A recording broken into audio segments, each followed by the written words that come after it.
নমস্কার বন্ধুরা, আজকে তোমাদের সাথে আমি একটা পনিরের রেসিপি শেয়ার করতে চলেছি। রোজ রোজ একঘেয়েমি পনির না খেয়ে একবার এইভাবে বানিয়ে খেয়ে দেখতে পারো। তাহলে আজকে দেখে নেওয়া যাক রেসিপির জন্য কী কী লাগছে। এখানে আমি নিয়েছি 200 গ্রাম পরিমাণ বাটার পনির। এমনি নর্মাল যে পনিরটা পাওয়া যায় সেই পনির দিয়েও খেতে খুব ভালো হয়। আমি এবার পনিরটাকে ছোট ছোট টুকরো করে আমি কেটে নেব। তোমরা তোমাদের নিজেদের মতন এখানে পনিরটাকে কেটে ব্যবহার করতে পারো।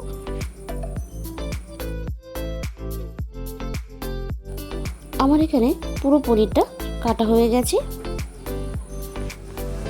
আমি এইভাবে পিস পিস করে কেটে নিলাম পনিরগুলো। এদিকে কড়াই খুব ভালোভাবে গরম হয়ে গেছে। আমি দিয়ে দিলাম পরিমাণ মতো সরষের তেল, এখানে সাদা তেলও ব্যবহার করতে পারো। এবার ফোড়নে আমি দিয়ে দিলাম গোটা অল্প জিরে। এবার কুচানো পেঁয়াজগুলো আমি তেলের মধ্যে ছেড়ে দিলাম। পেঁয়াজগুলো আমি অল্প একটু হালকা করে নেড়ে চেড়ে ভেজে নেব। পেঁয়াজগুলো ভাজার পরে আমি দিয়ে দিলাম ক্যাপসিকাম কুচি। ক্যাপসিকাম কুচিগুলো আমি একইভাবে হালকা করে ভেজে নেব। এরপর আমি দিয়ে দেব টমেটো কুচি আর দিয়ে দেব স্বাদ মতো লবণ। আমি আবারও একটু নাড়াচাড়া করে এগুলোকে ভেজে নরম করে নেব। আমি এখানে খুব বেশি আর ভাজবো না। এবার আমি দিয়ে দিলাম রসুন বাটা আর দিয়ে দিলাম আদা বাটা।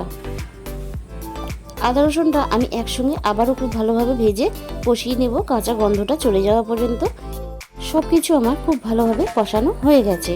এবারে আমি এর মধ্যে দিয়ে দেব সামান্য পরিমাণ জল, যাতে মশলাটা পুড়ে যায়।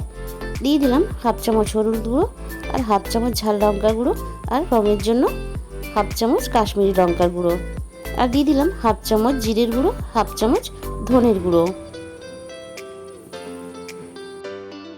মশলার সাথে আমি আবারও সব কিছু খুব ভালোভাবে এখানে কষিয়ে নেব। আমার এখানে খুব ভালোভাবে কষানো হয়ে গেছে, মশলা থেকে তেল ছাড়তে শুরু করে দিয়েছে। এবার আমি মশলার মধ্যে কেটে রাখা পনিরগুলো দিয়ে দিলাম। পনিরগুলো খুব হালকা হাতে এবার আমি মশলার সাথে কষিয়ে নেব।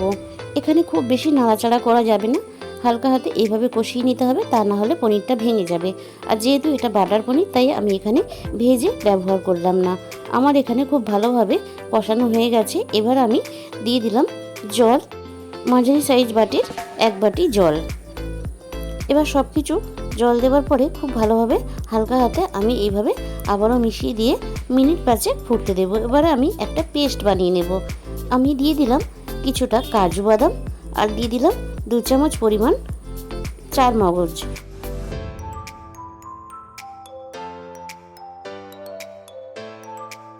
এবার আমি অল্প পরিমাণ জল দিয়ে খুব ভালোভাবে একটা পেস্ট বানিয়ে নেব।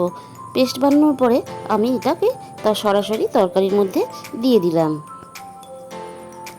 আমি সব কিছু আবারও খুব ভালোভাবে হালকা হাতে নেড়ে চেড়ে মিশিয়ে দেব।